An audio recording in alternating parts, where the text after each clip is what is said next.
하나님은 영이시니 예배하는 자가 영과 진리로 예배할지니라. 아멘.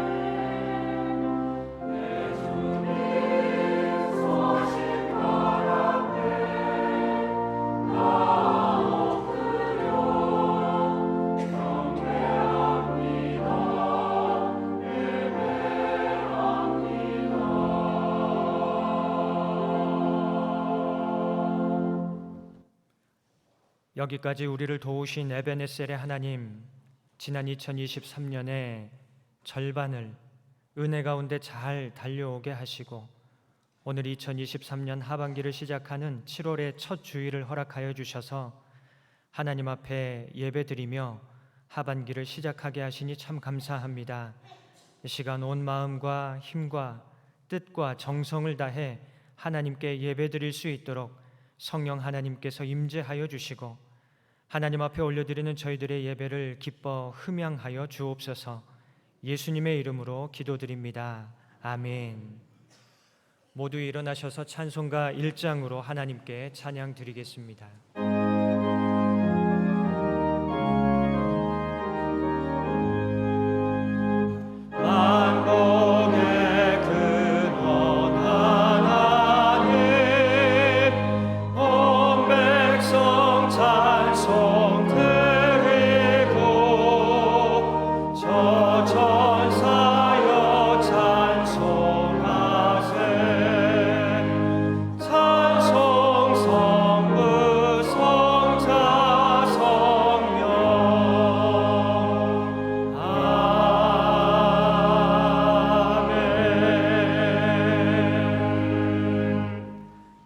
성시 교독하시겠습니다. 하나님은 우리의 피난처시요 힘이시니 하나님이 성중에 계심에 성이 흔들리지 아니할 것이라. 이르시기를 너희는 가만히 있어 내가 하나님 됨을 알지어다. 만군의 여호와께서 우리와 함께 하시니 야곱의 하나님은 우리의 피난처시로다. 아멘. 사도신경으로 우리의 신앙을 고백하겠습니다. 나는 전능하신 아버지 하나님 천지의 창조주를 믿습니다. 나는 그의 유일하신 아들 우리 주 예수 그리스도를 믿습니다.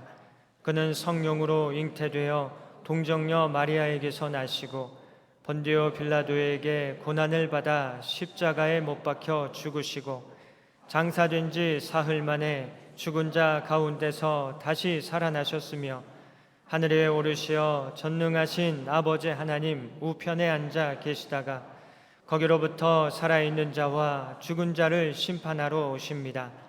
나는 성령을 믿으며 거룩한 공교회와 성도의 교제와 죄를 용서받는 것과 몸의 부활과 영생을 믿습니다. 아멘. 찬송가 91장 슬픈 마음 있는 사람 함께 찬양 드리겠습니다.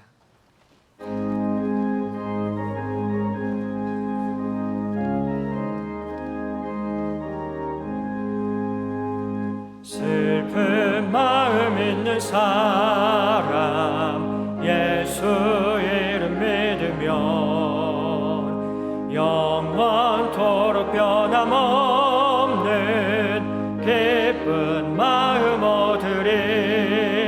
예수의 이름은 세상의 소망이요 예수의 이름은 천국의 기쁨일세.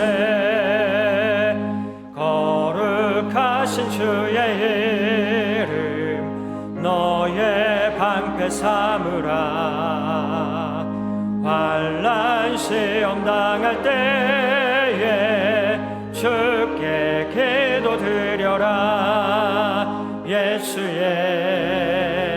이름은 세상의 소망이요 예수의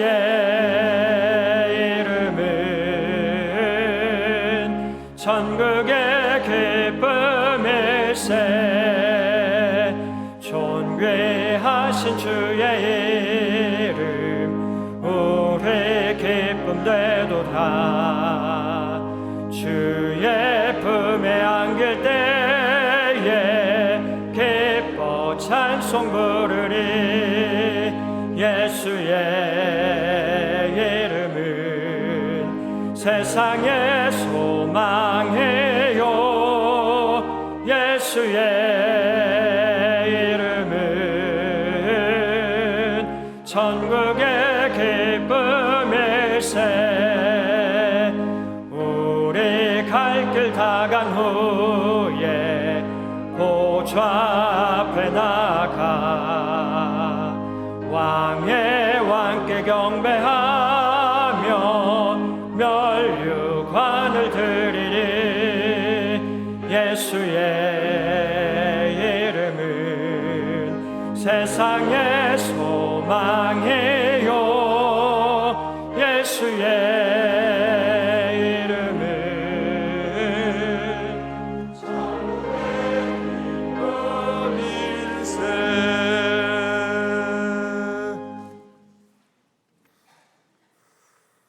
사랑과 은혜가 풍성하신 하나님 아버지, 감사와 찬양을 드립니다.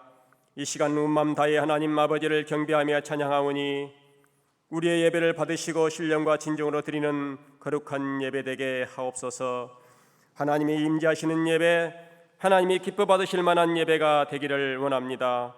오늘 또 우리에게 복된 주일을 허락하사 안식하게 하시고 감사한 마음으로 거룩하신 하나님께 예배를 드리오니 우리의 예배를 기쁘게 받아 주옵소서. 저희들에게 건강 주심도 감사합니다. 믿음의 가정을 주심도 감사합니다. 좋은 교회를 주셔서 좋은 성도들과 함께 신실한 목회자들을 통하여 말씀으로 은혜 받게 하시고 행복한 믿음 생활하게 하시고 즐거이 예배드리게 하심도 감사드립니다. 하나님의 한없는 사랑과 은혜를 받았음에도 저희들은 연약해서 범죄하며 같은 죄를 반복하며 죄를 범하고 있습니다. 형제를 실족해하며 정죄하였습니다. 다른 사람의 의견을 존중하지 않고 무시하며 마음을 아프게도 하였습니다. 주의 일보다는 세상 일에 우선순위를 두고 살았던 이 모든 죄를 고백하오니 용서하여 주시고 예수님의 거룩한 보혈로 우리의 죄를 깨끗하게 씻어 주옵소서. 올 한 해도 반기가 지나고 7월이 시작되었습니다. 올해 우리 교회 폐허가 복음의 사람 예배자로 살게 하소서로 정하여 상반기 동안 지내면서 저희 성도 한 사람 한 사람이 복음의 사람으로 살았는지 돌아보게 하옵소서. 복음의 주체가 되신 예수 그리스도를 증거하고 증인된 삶을 살았는지 돌아보게 하시고 우리 모두가 삶 속에서 그리스도의 편지가 되고 그리스도인으로 본이 되는 삶을 살아가게 하셔서 참된 예배자들로 살아가는 남은 반기가 되게 하옵소서. 하반기에도 하나님의 은혜를 기억하며 사랑을 실천하며 범사에 감사하는 삶 살게 하시고 하나님의 선하심과 의로우심을 나타내는 복된 삶 살아가게 하옵소서. 하나님이 이 세상을 만드시고 사람에게 세상을 다스리며 번성케 하고 땅에 충만하라, 땅을 정복하라 명하셨는데 저희들은 이 땅을 소중하게 여기고 지키기보다 파괴하고 오염시키며 지구의 환경을 파괴하는 이 세상이 심각한 지경에 이르렀습니다. 인간의 이기심으로 환경이 오염되고 생태계가 파괴됨으로 지구는 멸종위기에 있사오니 이 세상을 불쌍히 여기시고 긍휼히 여겨 주옵소서. 하나님이 우리에게 누리게 하신 이 아름다운 세상을 잘 지키며 관리하게 하시고 다음 세대들이 충만히 누릴 수 있도록 지키고 보호하며 하나님의 섭리 속에 행복하게 살아갈 수 있도록 은혜를 베풀어 주옵소서. 무더운 여름이 시작되었습니다. 더운 날씨와 태풍, 장마 등으로 고통받는 자들 없게 하시고 우리의 생명을 지키고 보호해 주시며 어려움과 큰 피해를 당하지 않도록 도와주시옵소서. 더운 여름철을 맞아 우리의 믿음도 게으르고 나태하여 무디어지기 쉽습니다. 공적 예배와 교회 모임들에 힘쓰게 하시고 주의 일에 더욱 힘쓰게 하셔서 열정이 식어지지 않도록 기도와 말씀의 능력으로 성령의 충만함을 부어 주옵소서. 너희는 세상의 소금과 빛이라고 하였사오니 신한교의 성도들이 부패한 세상을 깨끗하고 맛을 내는 소금처럼 살게 하시고 어두운 세상을 밝히는 빛처럼 빛의 자녀들로 살아가는 신한교의 성도들이 다 되게 하옵소서. 이 시간 복음의 말씀으로 하나님의 말씀을 전할 담임 목사님에게 강건케 하시고 성령의 충만함을 부어주사 선포된 말씀을 통하여 우리를 향한 하나님의 뜻을 깨닫고 알게 하시고 연약하고 상한 심령들이 강하게 되고 치유되고 회복되는 은혜의 시간 되게 하여 주옵소서. 주일마다 예배를 위해 헌신하는 청지기들이 있습니다. 차량 안내와 예배 안내 위원들, 어린이들을 사랑으로 기도로 양육하는 교사들, 아름다운 찬양으로 하나님께 영광 돌린 찬양대원들, 원활한 방송을 위해 애쓴 미디어 위원들, 매주일 꽃으로 아름답게 장식한 강단 장식 위원들에게 복을 주시고 그들의 순종을 통하여 기뻐 받으시는 복된 예배가 되게 하옵소서. 예수께서 이르시되 내가 곧 길이요 진리요 생명이니 나로 말미암지 않고는 아버지께로 올 자가 없느니라고 말씀하신 예수 그리스도 이름으로 기도합니다. 아멘.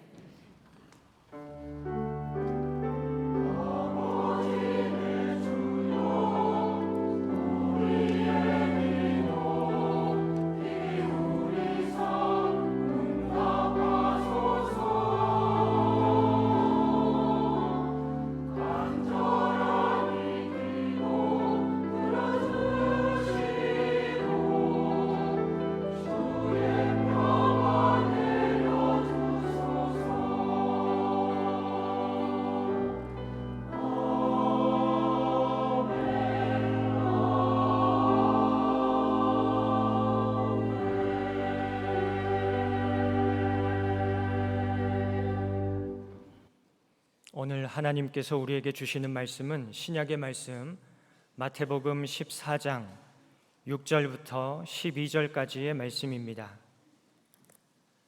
이 말씀은 신약성경 23쪽에 있습니다. 하나님의 말씀을 봉독합니다.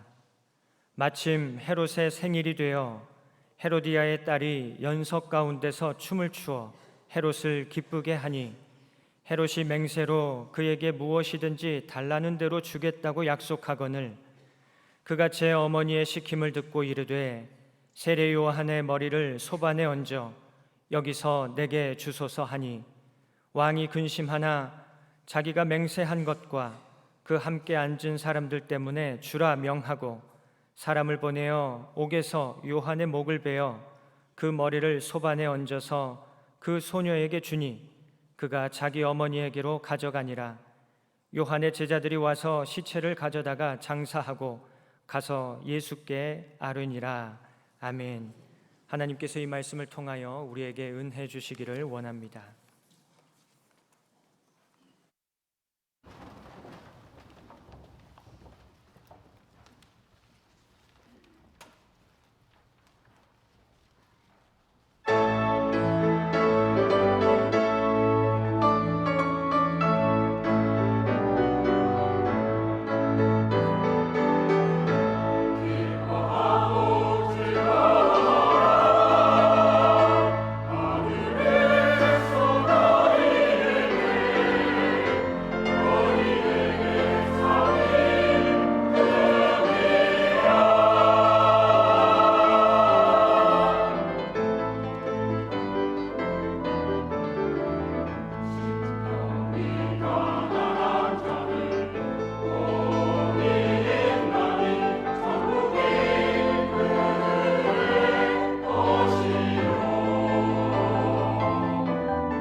감사합니다.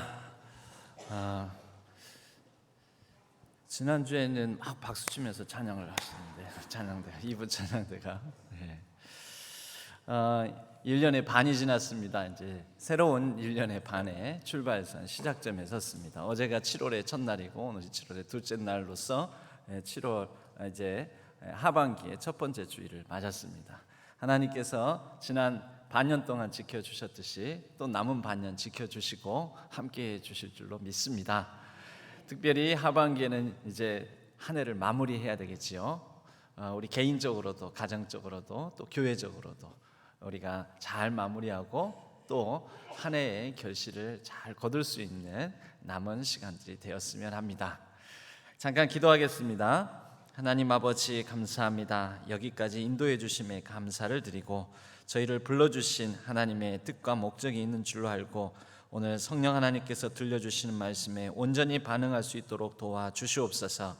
우리의 마음과 길을 열어 주옵소서. 하나님 안에 있는 또 하나님과 함께 걸어가는 우리의 인생길 앞에 놓인 기쁨을 사모하게 하여 주옵소서.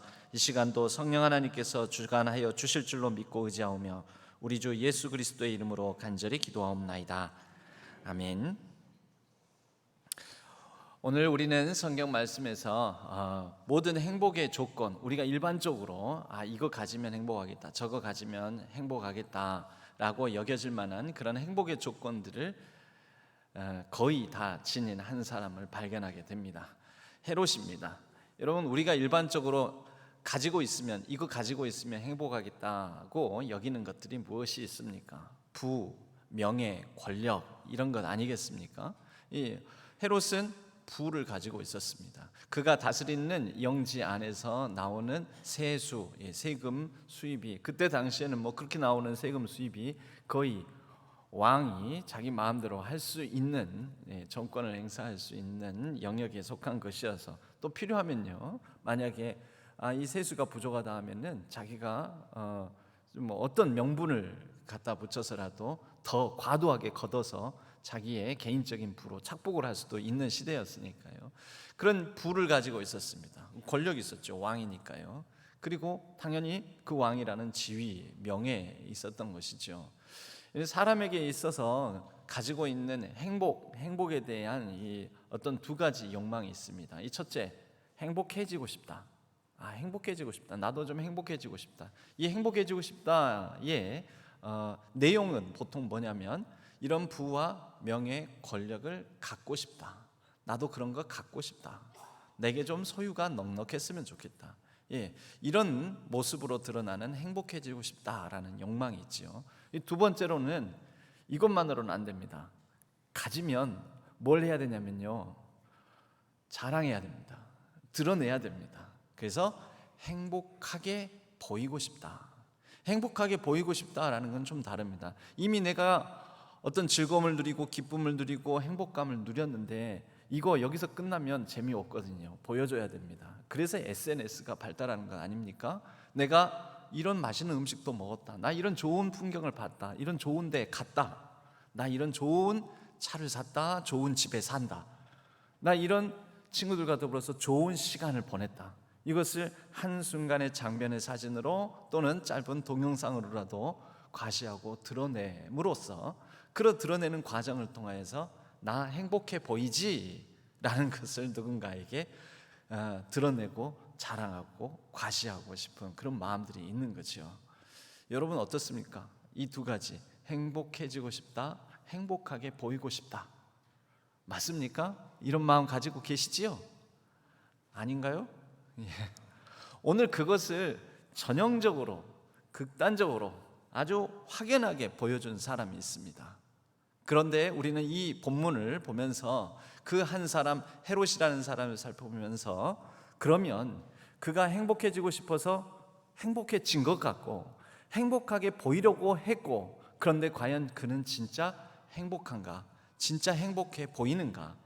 우리가 그것을 한번 생각해 보았으면 합니다.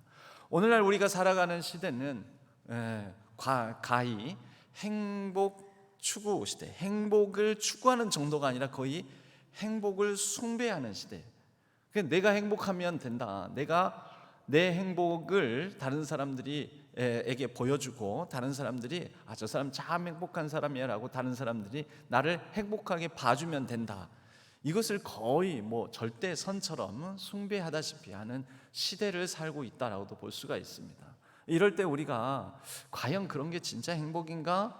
그러면 과연 우리에게 있는 행복의 다른 말로 성경에서 행복이라는 단어를 표현하는 희락, 기쁨, 이 기쁨이라는 말로 성경은 표현하고 있는데 성경이 우리에게 가르쳐주고 있는 희락, 기쁨은 무엇인가? 진정한 기쁨은 무엇인가? 한번 살펴보고자 합니다. 먼저 오늘 사건, 이 본문 속으로 좀 우리가 들어가서 살펴볼 필요가 있습니다. 이 헤롯은 말씀드렸다시피 그런 왕이라는 권력과 지위 또 부도 가지고 있었던 사람입니다. 그런데 여기에 나오는 헤롯은 예수님이 태어날 당시에 헤롯 왕하고는 다른 헤롯입니다. 그 아들입니다. 헤롯, 아버지 헤롯도 성경에는 헤롯으로 나오고 아들 헤롯들도 헤롯이 한 명이 아닙니다. 성경에 나오는 헤롯은 지금 본문에 등장하는 아들 헤롯 이 말고도 또 다른 헤롯들이 있습니다. 아버지 헤롯은 우리가 역사적으로는 헤롯 대왕이라고 말을 합니다. 성전을 건축을 해서 유대인들의 환심을 사고 싶어 했던 왕이고 또 자신의 궁전, 여름 궁전, 겨울 궁전을 거대하게 성대하게 지어서 또 자신의 이 통치 능력, 보통 예전에는 건축물을 통해서 자신의 이 어떤 능력을 과시하고자 이렇게 왕들이 많이 했었습니다. 일명 건축 대왕이라고도 불리는데요. 그가 건축한 이 요새와 또 궁전과 성전 이런 유물들은 오늘날 이스라엘에 많이 남아 있고 참 엄청난 건축물들을 많이 짓고 수완도 좋았고 로마 황제에게 아부도 잘했고 그래서 그가 유대 사마리아까지 전역을 통치하는 왕이 될 수 있었습니다. 헤롯 대왕은 그렇게 넓은 영토를 다스렸는데 그가 죽고 난 다음에 그가 다스리던 영토는 이 아들들에게 나누어서 물려지게 됩니다. 그 아들들이 헤롯 아켈라오, 헤롯 안티파스, 헤롯 빌립, 또 다른 또 헤롯 빌립 이렇게 해서 여러 명의 아들들에게 나누어서 상속하게 되었습니다. 여러분 여기에서 나누어서 공평하게 자녀들이 화목하게 화평하게 이렇게 나누어줬을 것 같은데 여러분 헤롯 대왕은 굉장히 지략능하고 모략에 강한 그런 사람이었습니다. 그러니 아들들을 놓고도 아들을 어렸을 적부터 경쟁을 시키는 거죠. 그래서 그들이 서로가 서로를 차지할 몫을 뺏고 빼앗고 그러면서 그들에게 통치 능력이 있는지 얼마나 잘하는지 말하자면 기업 회장이라고 따진다면 자신의 기업을 어느 아들에게 물려줄까 하면서 서로 경영 성과를 다투게 만들었다라는 것이죠. 그런 가운데서 그래도 나름대로 노른자 위에 해당된 곳을 차지한 헤롯 안티파스가 오늘 우리가 읽은 본문의 주인공입니다. 아버지도 헤롯인데 성경에서는 그냥 퉁쳐서 헤롯의 아들도 다 헤롯들로 나오는데 동일 인물들이 아닌 경우들이 있습니다. 바로 이 아들 헤롯에게 일어난 일인데요. 그래서 오늘 배경은 1절에 마태복음 14장 1절 우리가 읽지는 않았지만 1절에 보면 그때 분봉왕 헤롯, 분봉왕이라는 건 아버지 헤롯이 다스렸던 영역을 나누어서 거기에 봉한 왕이라는 거죠. 물론 그때 당시에 진짜 왕이라고 할 수 있는 사람은 로마 황제였죠. 로마 황제가 헤롯의 아들들에게 헤롯 대왕의 아들들에게 이렇게 나누어서 다스리게 한 것을 승인을 해주게 됩니다. 그래서 명칭이 왕이면 그냥 왕이라고 할 것이지 이 분봉왕이라는 꼬리표가 달려 있는 것입니다. 엄밀히 말하자면 왕 행세를 하는 사람이라는 것입니다. 로마 황제에 의해서. 바로 이 헤롯은 자라는 과정 중에서도 형제들과 경쟁을 해왔었는데 그 경쟁하다 못해 자신의 동생 헤롯 빌립이라는 동생이 있었는데 그 빌립의 아내가 무척 아름다웠습니다. 여러분 보통 이때 당시에 이렇게 힘을 가지고 있고 명예를 가지고 있고 뭔가 이제 권력도 가지고 있는 사람들이 그 다음 추구하는 것 중에 하나가 보면 예쁜 아름다운 아내를 통해서 자신이 이만한 능력 있는 사람이다라는 것을 드러내려고자 하는 그런 성향들이 있었습니다. 뿐만 아니라 오늘날도 그런 면이 있지요. 그래서 이런 용어들, 좋은 용어는 아닌데 이런 용어들도 생겨나게 되었습니다. 트로피 와이프. 그래서 사회적으로 성공한 사람들이 자신에게 나는 이런 아내, 이런 예쁘고 이렇게 대단한 아내를 내가 이렇게 가질 만한 사람이다, 능력 있는 사람이다라는 것을 보여주고자 그렇게 아내를 드리는 것을 트로피 와이프, 일종의 전리품처럼 트로피, 우승컵처럼 트로피처럼 그렇게 갖게 되는 현상을 보고 말을 하는데, 사실 그것뿐이겠습니까? 여러분, 자신의 인생의 성과물을 과시하는 그런 어떤 수단으로서 자녀들을 생각하는 경우도 있죠. 자녀들이 잘 되면은 마치 내 인생이 성공한 것처럼 여기는, 자녀들을 트로피처럼 여기는, 그래서 트로피 선, 트로피 도터, 그런 아들과 딸을 트로피처럼 여기는 현상들도 있게 되는 거죠. 이 헤롯이 그랬다라는 것입니다. 그래서 동생 빌립의 아내를 취했습니다. 동생 빌립의 아내 헤로디아, 아름다운 이 빌립 동생의 아내 제수씨죠. 제수씨를 자기의 아내로 취하고, 얼마나 아름다운 이 아내를 내가 가질 만한 능력이 있는 사람이지 않느냐, 내가 얼마나 대단하냐, 이것을 보여주고 싶은 거죠. 보여주고 싶어서 이날 6절 말씀에 보면 자신의 생일에 잔치를 배설하고 예쁜 아내와 그 예쁜 아내의 출생인 예쁜 딸까지 대동을 해서 당시에 힘께나 쓰는 이 지역의 사람들을 모두 다 모아가지고 큰 잔치를 열고 거기에서 바라고, 내 능력이 이렇다고, 내가 이만큼 가졌다라고 막 드러내는 것입니다. 내가 행복한 사람이라고, 그리고 내가 행복해 보이지 않느냐고 자신을 막 드러내는 것이죠. 문제는 그런 가운데서 이 마음이 보통 이게 자아가 과대해지는 사람, 과도한 자아를 가진 사람들이 이런 현상을 많이 보는데요. 자기 자신을 막 드러내다가 선을 넘었습니다. 어떤 선을 넘게 되냐면 너무 흡족하고 또 딸의 환심과 더불어서 다른 사람들에게 자신이 그만한 능력이 있다는 것을 보이기 위해서 나와서 아름답게 춤을 추는 아주 매혹적인 자신의 딸의 소원을 들어주기로 한 것입니다.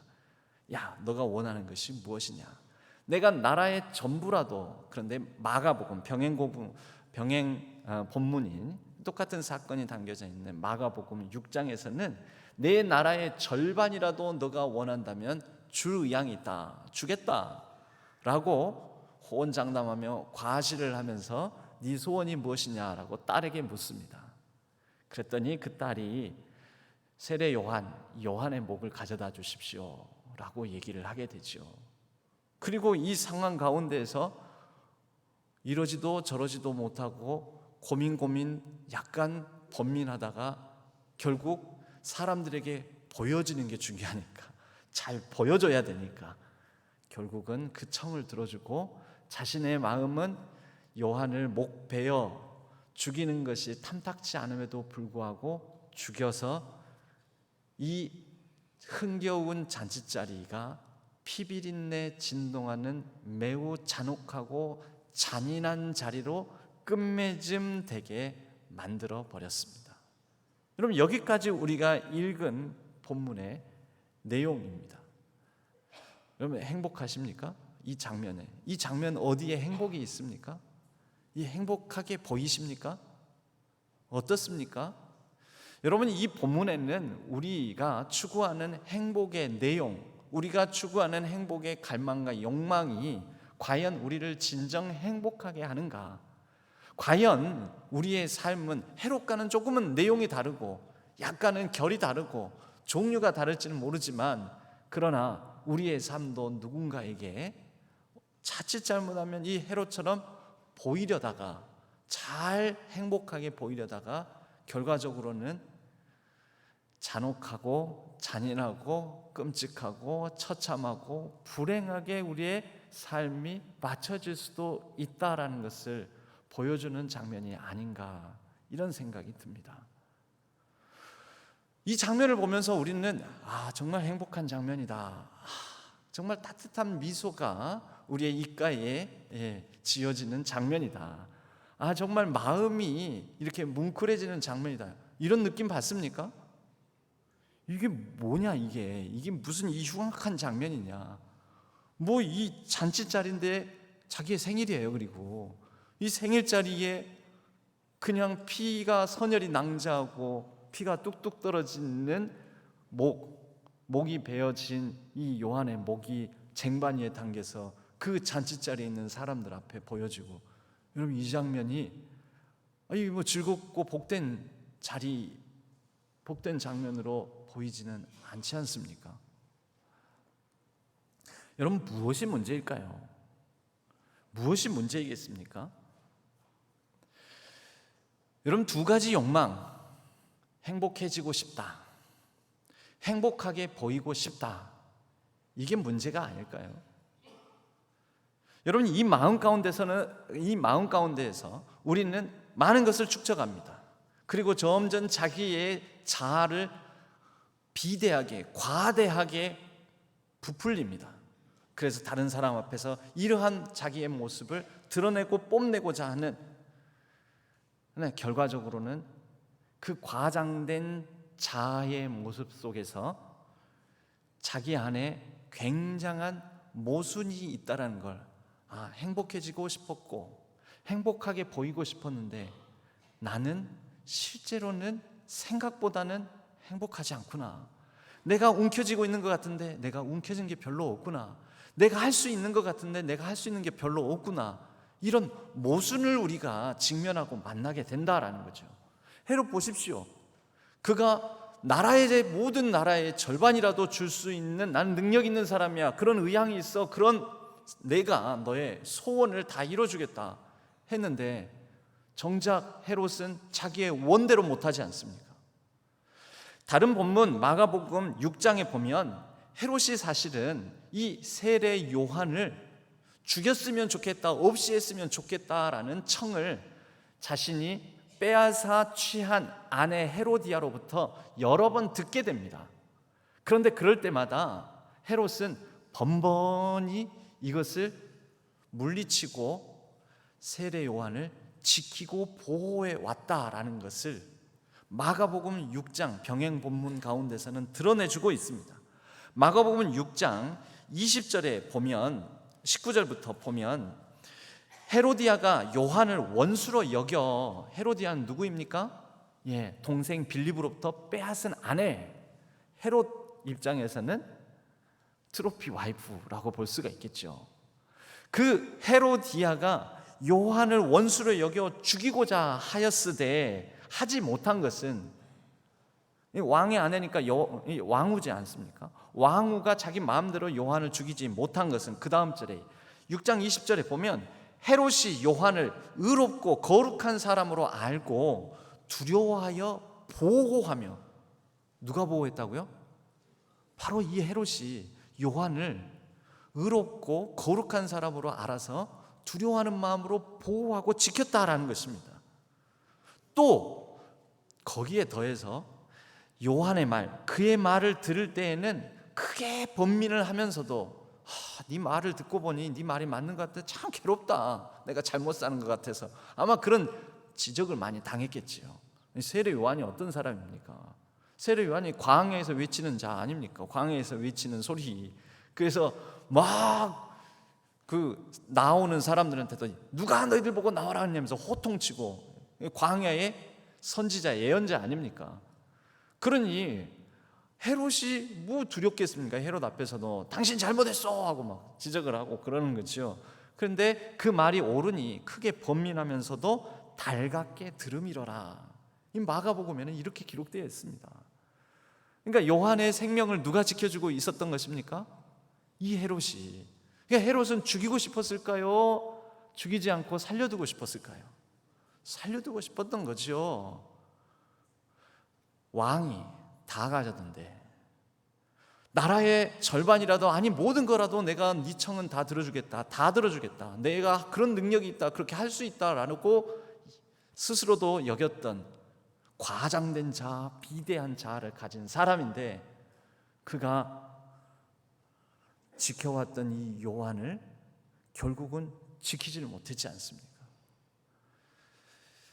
여러분, 내가 쌓아왔던 것, 내가 이거 가지면 행복해질 거야 했던 것이 결국 그것이 나를 행복하게 만들지를 못하고 나의 발목을 잡고 나의 불행의 씨앗이 될 수도 있다라는 것.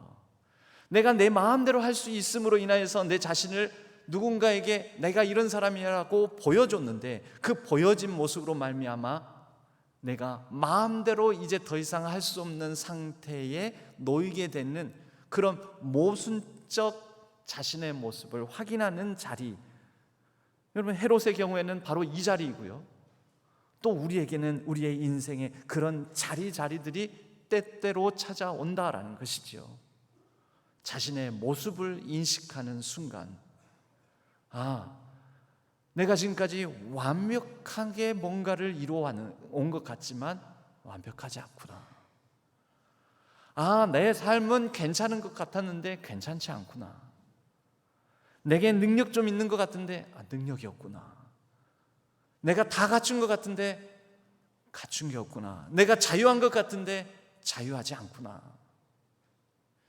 여러분, 모든 인간에게는 이런 모순을 직면하고 발견하는 순간이 있습니다. 모든 사람에게는 이런 모순을 발견하고 내적 갈등, 내적 분투를 심하게 하는 상황이 있습니다. 사도 바울의 경우에는 이런 내적 갈등과 분투를 로마서 7장을 통해서 이렇게 얘기를 하고 있지요.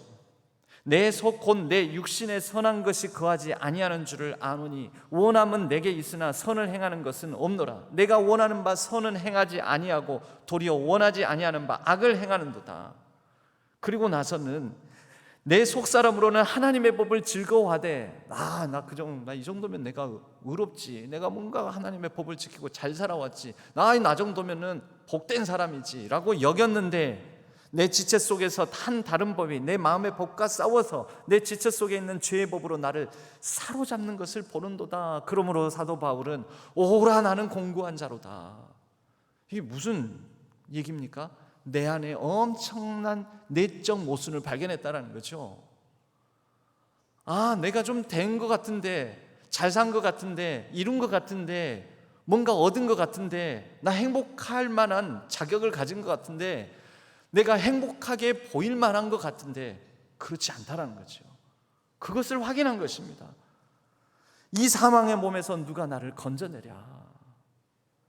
내가 이룬 것, 내가 갖춘 것, 내가 과시하는 것, 손에 쥔 것, 이것으로 나를 드러내고, 그래서 사람들로부터 인정받고 확인을 받으려고 하는데 사실 다 부질없고 이게 뭐냐, 아무것도 아니다 라는 그런 직면하는 순간이 찾아온다라는 거지요. 여러분, 인생에 바로 이러한 모순, 자기 모순을 직면하는 이 순간이 역설적으로 우리가 진짜 기쁨을 발견할 수 있는 계기, 기회가 됩니다. 사도 바울의 경우에는 7장에서 오라 나는 공고한 자로다 했지만, 여러분 그 다음 무슨 구절로 이어지는지 아십니까? 로마서 8장은 이어집니다. 성령 안에서의 자유를, 내가 얼마나 공고한 자로서 누가 나를 이 사망의 몸에서 건져내랴 하고 부자유함을 인식하고 내적 모순을 인식한 가운데 8장에서는 이때에 바로 비로소 이것을 알고 인식하고 인정할 이때에 내가 이런 존재구나라는 시인하는 그때에 성령 안에서 성령으로부터 주어지는 하나님께서 주시는 자유를 깨닫게 되었다라는 것이지요. 그리고 이 사망의 몸에서 누가 나를 건져내랴라고 했는데, 나는 그리스도 예수 안에서 하나님의 사랑으로부터 그 어떤 것도 나를 끊을 수 없다라는 하나님 사랑에 대한 확신, 확증으로 로마서 8장은 이어지게 되는 것입니다. 여러분, 우리 인생이 그렇습니다. 안 되는구나, 나는 모순 덩어리구나. 나는 완전한 것 같으나 완전치 않구나. 내가 얻은 것 같으나 얻은 게 없구나. 깨닫게 될 때 여러분, 그때 우리는 오히려 참 기쁨을 발견할 수 있다라는 것이죠. 로또 당첨되면 여러분 행복할까요? 불행할까요? 아니 그냥 솔직히 여러분 로또 당첨되고 싶어요? 안 되고 싶어요? 네? 되고 싶지요? 왜 되고 싶은 거예요? 그러면 행복해질 것 같으니까. 그렇지 않습니까? 예, 그래서 실제 연구 조사한 게 있습니다.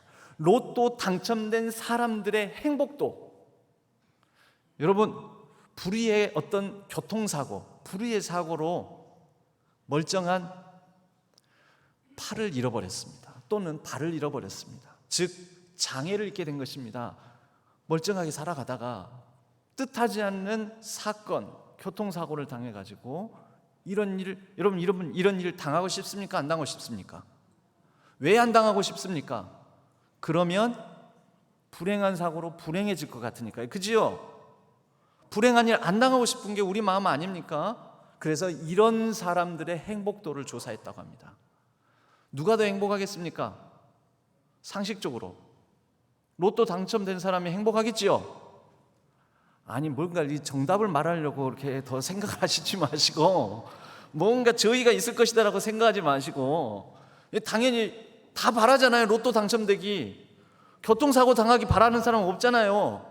그러니까 로또 당첨된 사람은 당연히 행복해야죠. 그죠? 조사를 했는데 당연히 로또 당첨된 사람이 행복하더라는 거지요. 언제요? 그 사건이 일어난 직후에는, 로또 당첨된 직후에는.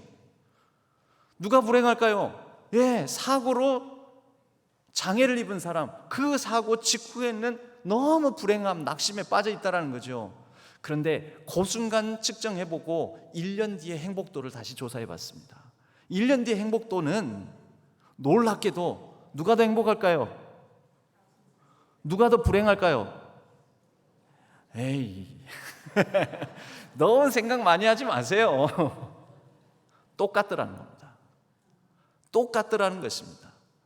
로또 당첨된 사람의 행복도 1년 뒤에 불행한 사고를 당해서 참 몸의 기능을 잃어버린 사람의 행복도가 1년 뒤에는 행복도가 비슷하더라는 거죠.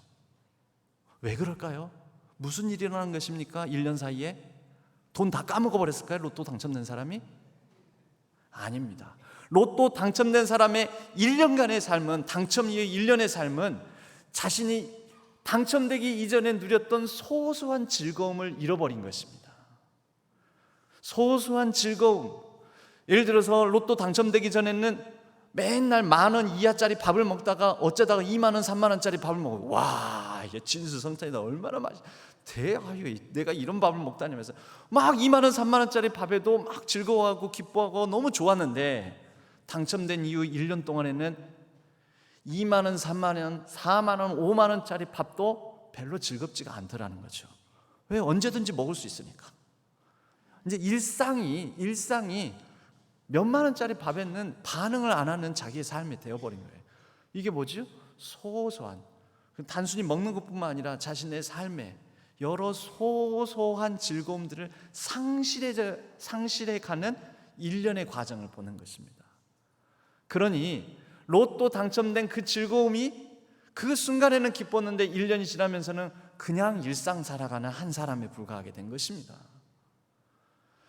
반면 불행한 사고를 당해서 나는 이제 어떻게 사나 싶었던 이 사람은 1년의 삶 가운데서 내가 그래도 이걸 할 수 있고 이걸 먹을 수 있고 오늘 아침에 눈을 떴고, 그리고 내가 또 새로운 그전에는 발견하지 못하는 이러한 인생의 소소한 기쁨들이 있구나라는 것을 1년 동안 발견해온 이 사람에게는 그 불행감으로부터 밑바닥에 있던 불행감으로부터 서서히 기쁨과 행복에 대한 감각이 살아나서 자신의 새로운 이 불구를 가지고도, 장애를 가지고도 새롭게 기쁨으로 살아갈 수 있는 능력이 생겼다라는 거죠.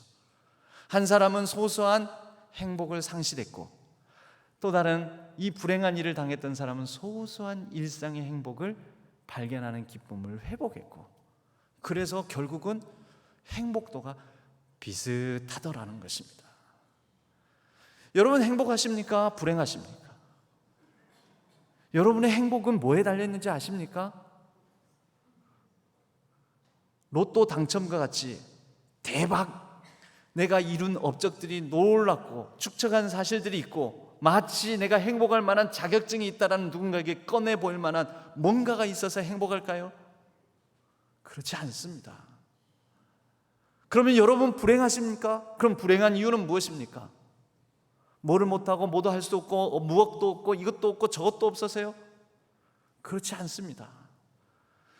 우리가 행복하다고 자신하는 거 그것 때문에 불행해질 수도 있고요, 내가 불행하다고 여기는 거 그것 때문에 우리가 끝까지 불행한 것도 아닙니다. 우리에게 무엇만 있으면요,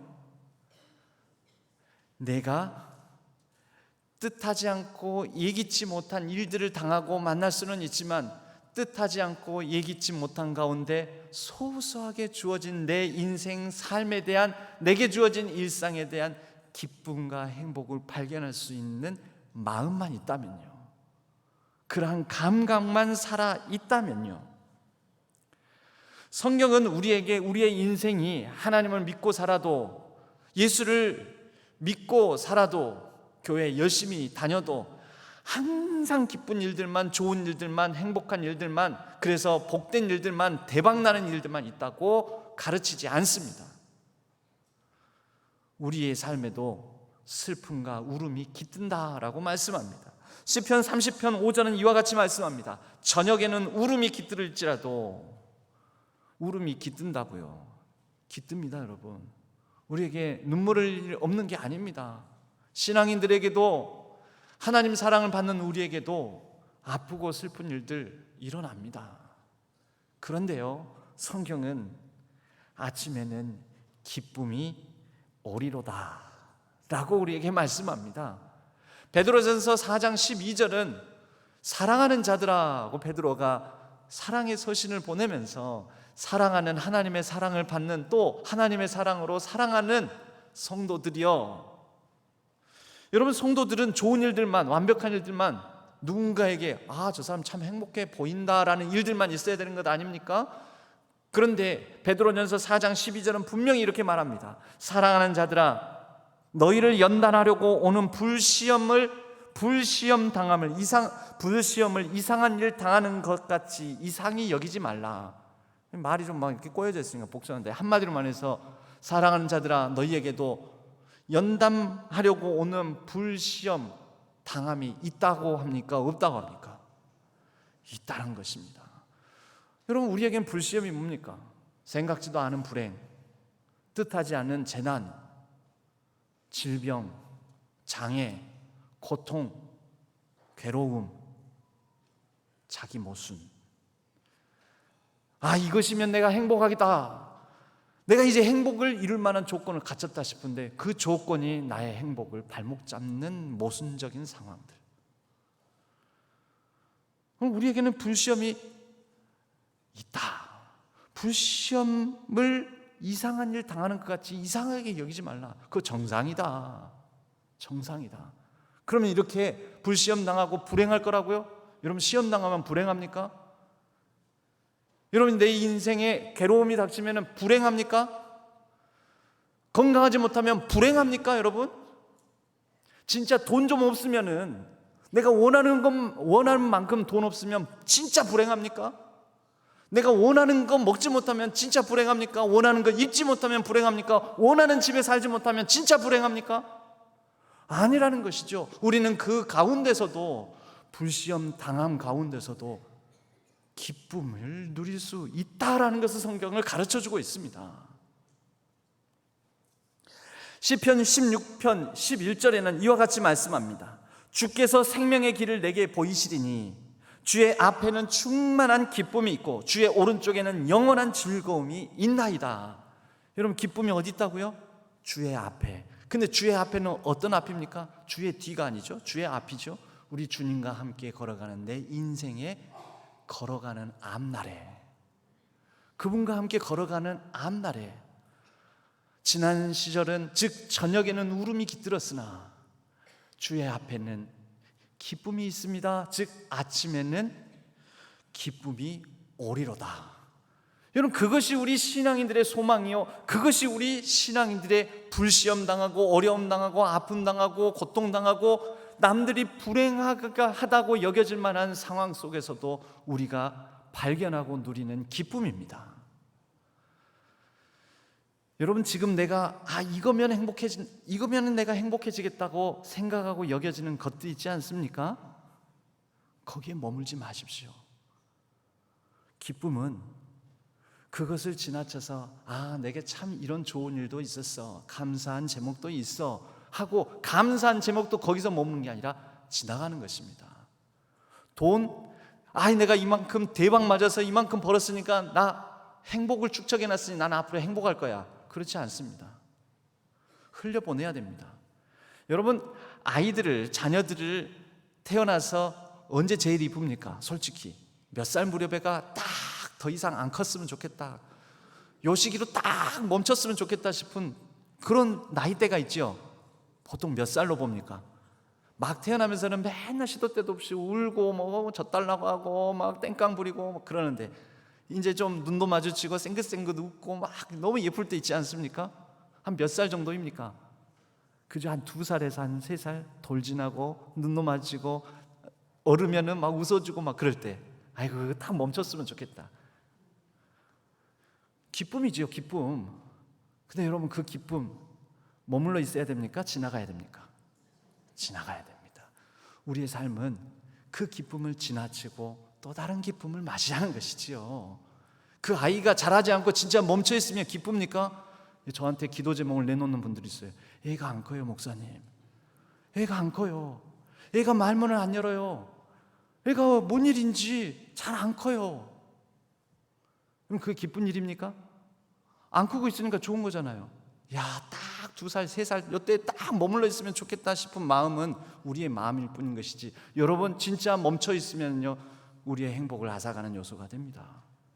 지나가는 것입니다. 흘러가는 것입니다. 흘려보내는 것입니다. 우리가 행복하다고 여기는 거, 돈 주어지면 감사하지요. 그런데 머무지 마시고 그것을 쌓아놓지 마시고 흘러가게 하는 것입니다. 흘려보내는 것입니다. 그럴 때 우리에게 소소한 기쁨이 깃드는 것이지요. 명예, 힘, 권력, 여러분 내게 있을 때 흘려보내십시오.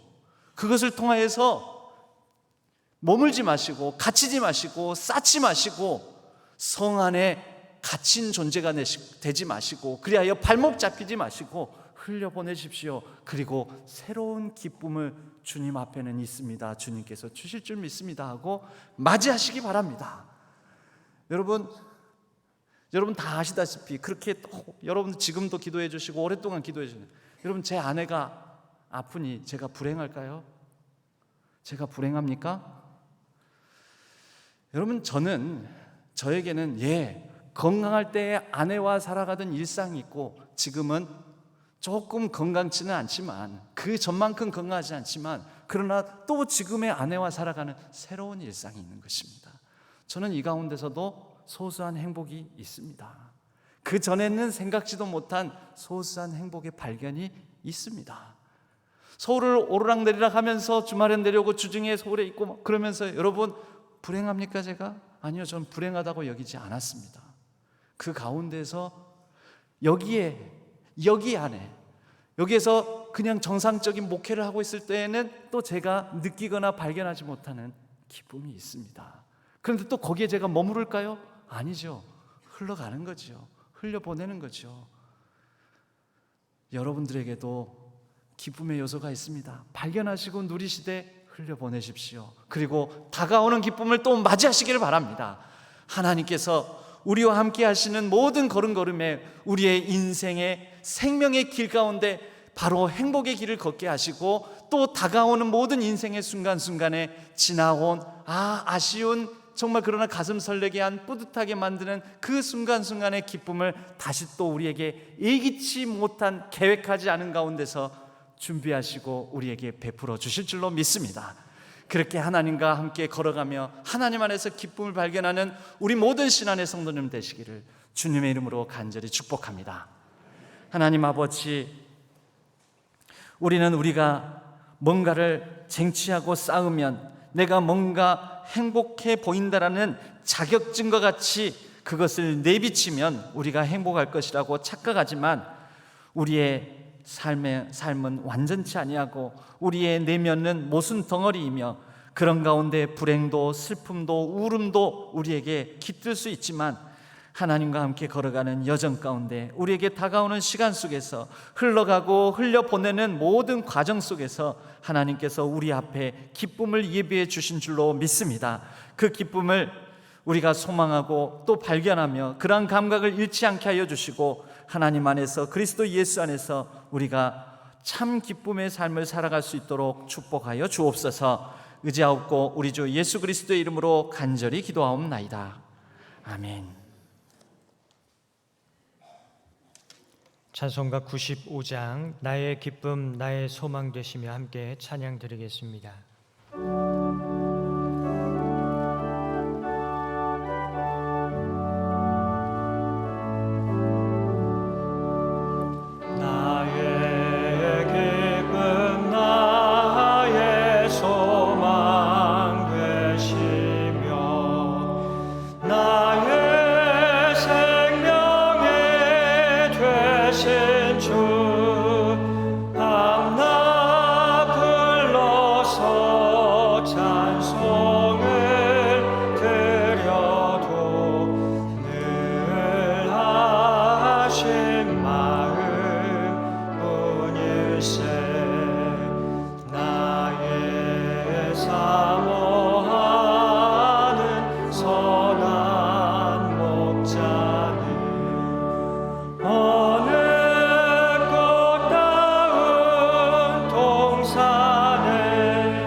하나님 아버지, 우리에게 주신 모든 것이 하나님으로부터 말미암았으며 감사한 마음으로 마음과 정성을 담아 주일헌금으로 11조로 갖가지 감사의 제목으로 감사의 예물로 선교와 비전헌금으로 하나님 앞에 올려드립니다.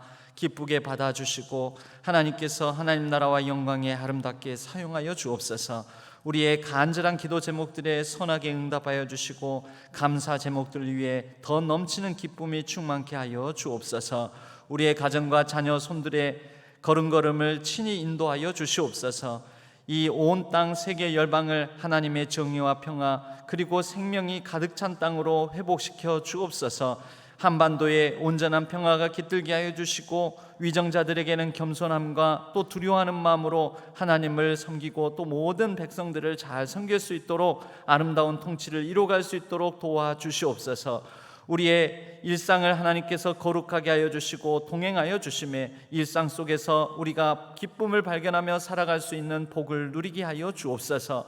모든 연약한 가운데 부르짖는 환우들을 기억하여 주시고 하나님께서 치유의 광선을 발하여 주셔서 병상을 털고 일어나게 하여 주옵소서. 하나님 앞에 올려드리는 이 예물뿐만 아니라 예배를 위하여 이곳저곳에서 수고하며 돕는 손길들이 있습니다. 하나님께서 손을 들어 축복하여 주시고 선한 걸음으로 인도하여 주옵소서.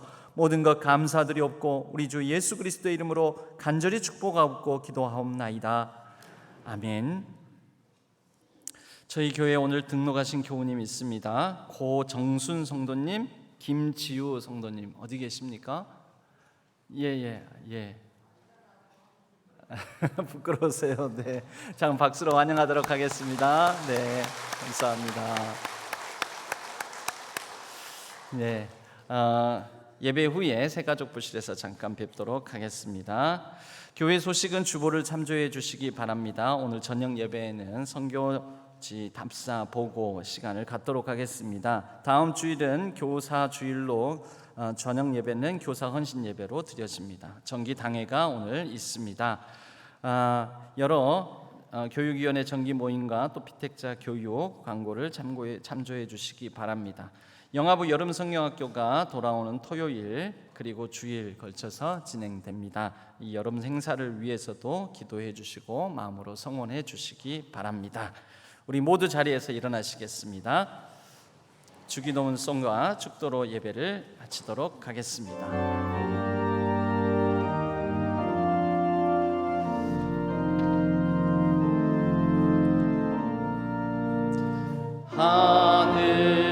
하늘에 계신 아버지 이름 거룩하사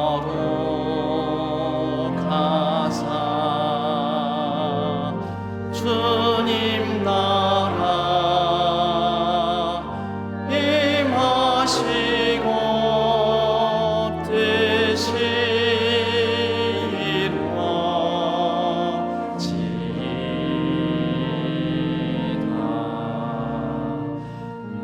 일용할 양식 주시고 우리들의 큰 죄 다 용서하시고 또 시험에 들게 마시고 악에서 구원하소서. 대개 주의 나라 주의 권세 주의 영광 영원히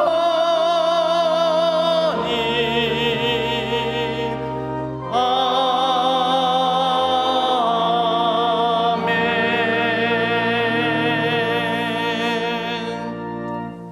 이제는 우리 주 예수 그리스도의 은혜와 하나님 아버지의 지극하신 사랑하심과 성령 하나님의 위로 교통하심이 그리스도 예수 안에서 그 앞에 놓인 기쁨을 향하여 흘려보내고 그렇게 앞으로 전진하기를 다짐하는 우리 모든 성도님들 위해, 일상 위에, 우리 신앙교회 위에, 온라인상에서 흩어져 예배를 드리는 모든 예배자들 위해 이제로부터 영원까지 함께 하시기를 간절히 축원하옵나이다. 아멘.